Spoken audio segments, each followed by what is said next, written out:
This time, I'd like to share an article about international flights to and from China and how much they have recovered compared to pre-COVID levels. Let's get straight into it, please take a look. The article explains that in 2024, the number of international routes recovered to 68.2% of 2019 levels. The reason for comparing it to 2019 is to measure the recovery against pre-COVID conditions. Data during the pandemic is considered abnormal, so comparing current numbers to that period would show apparent improvement. However, the real focus is whether current numbers are higher or lower than before COVID.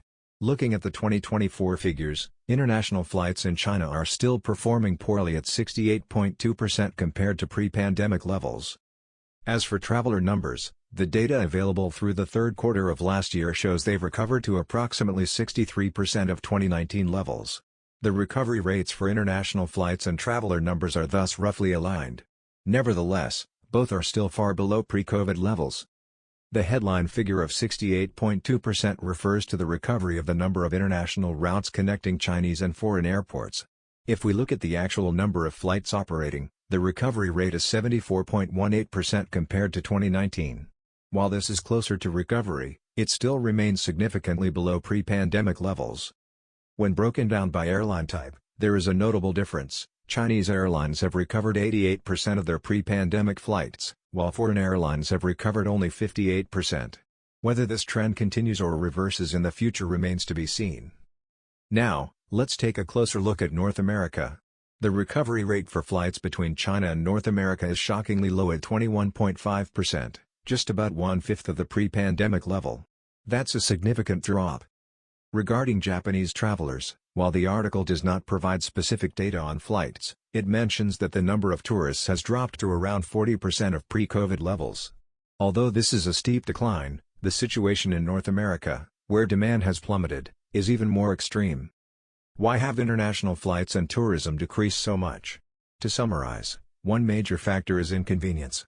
For instance, American travelers with Visa cards often find that these cards are not accepted in China. Instead, domestic Chinese credit cards are required in many cases. Additionally, China's internet isolation means services like Google Maps cannot be used. Payments also heavily rely on local Chinese apps like WeChat Pay and Alipay, making it difficult for foreigners to make transactions.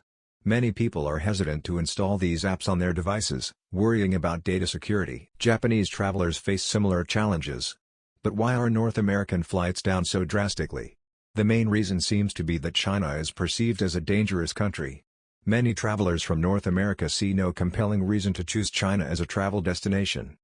Incidents like Japanese citizens being killed in China further reinforce this perception.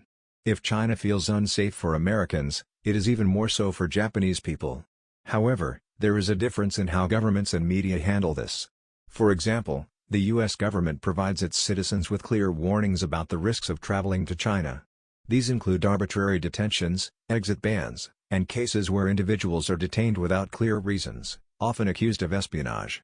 Trials are sometimes held in secret, adding to the uncertainty. Exit bans, in particular, are often linked to civil disputes.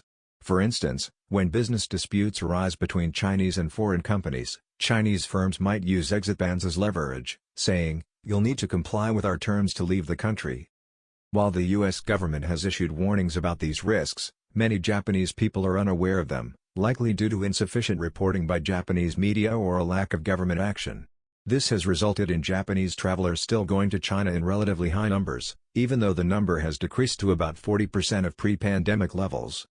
In comparison, North Americans have dramatically reduced travel to China, showing a stark contrast in risk perception.